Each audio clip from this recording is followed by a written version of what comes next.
बदल ले नंबर दिलबा में जाना तू भोंक दे ले खंजर बीतते दिसंबर बदल ले नंबर दिलबा में जाना तू भोंक दे ले खंजर केकरा संगे मनई पई हम नया साल के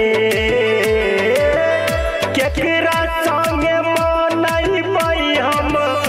नया साल के अब तो ही बताई दे हमार माल गे अब तो ही बताई दे हमार माल गे अब तो ही बताई दे हमार माल गे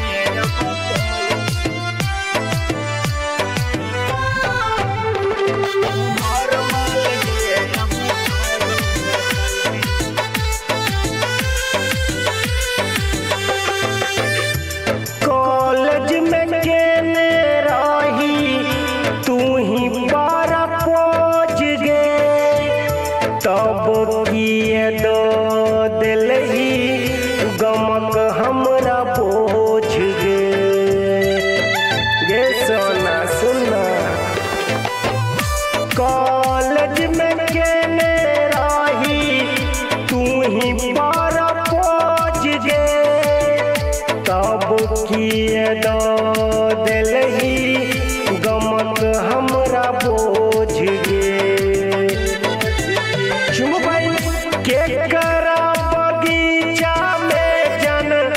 हम गाल गे चुमबई केकरा बगीचा में जन हम गाल गे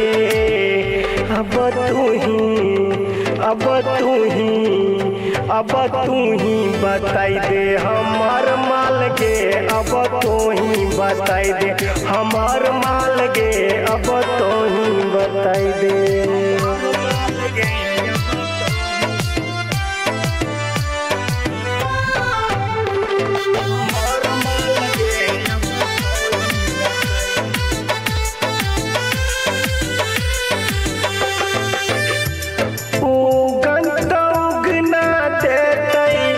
केकरा ग्रीटिंग कार्ड गे मुन्ने का सोची सोची बढ़ै छै हाड गे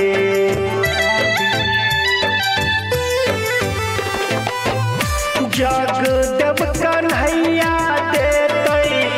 केकरा ग्रीटिंग कार्ड गे मुन्ने का सोची सोची बढ़ै छै हाड गे पिकनिक मौके खिएतै हमरा भात दाल के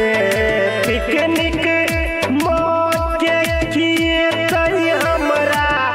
भात दाल के अब तो ही बताई दे हमार माल गे अब तो ही बताई दे हमार माल गे अब तो ही